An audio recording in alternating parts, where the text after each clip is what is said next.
Une édition un peu spéciale avec une invitée sur le plateau ce lundi, Lucie Madeira, présidente de l'UNEF à Lille. Bonjour. Bonjour. Alors vous venez bien sûr évoquer la mobilisation des lycéens, des étudiants et de votre syndicat contre le projet de réforme du Code du travail, la loi de Myriam El Khomri, avec d'ores et déjà un petit retour sur la mobilisation de mercredi dernier. Il y a eu du monde à Lille, c'était à la hauteur de vos attentes ? Ah oui, oui, il y a eu beaucoup de monde. Je pense qu'on peut être très content de cette date de mobilisation. Déjà pour la jeunesse, parce qu'on sait qu'il y a eu beaucoup de monde lors de cette date à Lille, mais aussi nationalement. Et après, même en général, c'est beaucoup de monde qu'il y a eu à Lille, avec presque 10 000 personnes. Et nationalement, 500 000 personnes. Je pense qu'on peut être très content de cette date.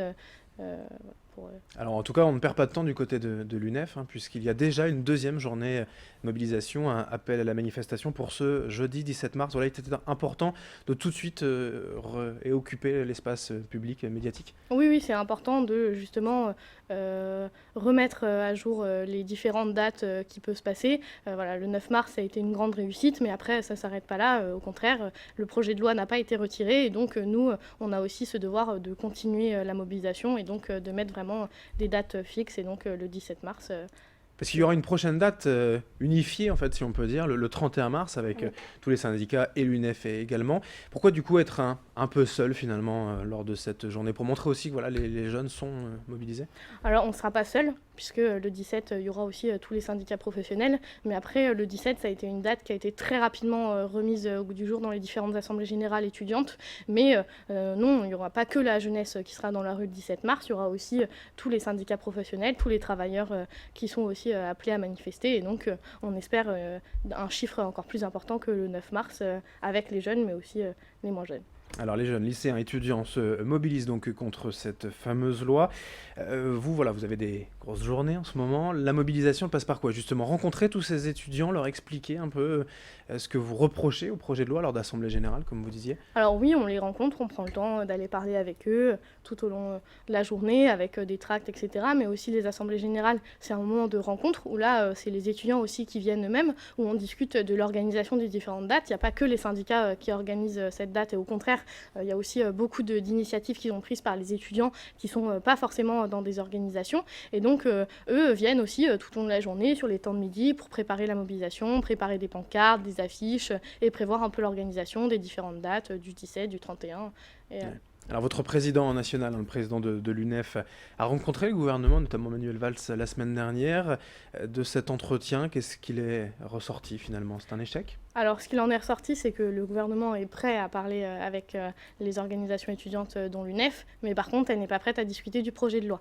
Voilà, c'est ça qui en est ressorti, c'est que nous, ce qu'on demande, c'est le retrait de ce projet de loi et pas de négociation possible. Et eux, ce qu'ils nous répondent, c'est oui, les négociations ne sont pas possibles parce qu'eux vont maintenir ce projet de loi. Et donc, oui, il y a eu un rendez-vous, mais après, ce n'était pas forcément pour discuter de ce projet de loi. Et donc, pour ce qui en est de la mobilisation, ce qui en est ressorti de la part de William Martinet, le président, c'est on continue la mobilisation, et au contraire, il faut encore plus l'élargir et la massifier.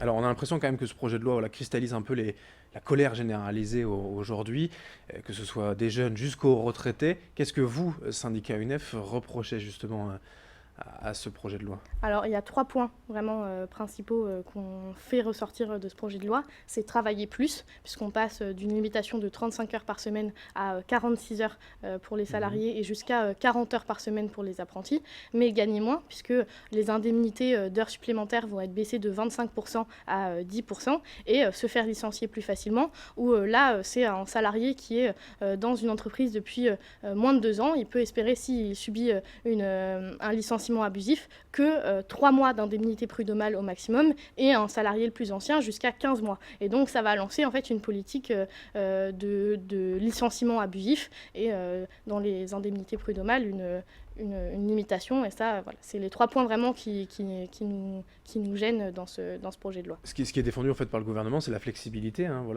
pour les entreprises en soutien à l'économie.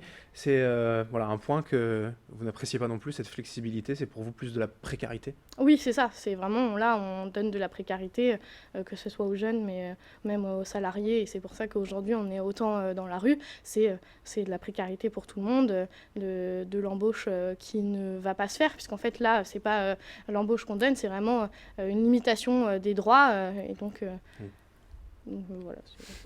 Il y a cette mobilisation donc qui prend forme avec une première journée la semaine dernière, une deuxième déjà cette semaine.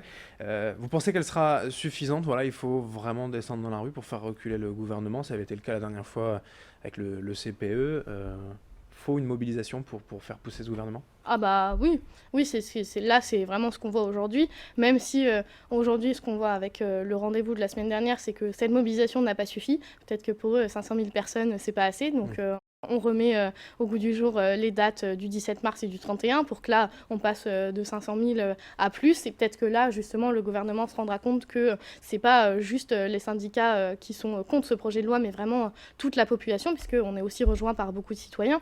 Et on a vu ce que ça a donné il y a 10 ans. C'est la mobilisation qui permet aussi de montrer que les gens sont contre ce projet de loi et qu'on arrive à retirer des projets comme celui-ci.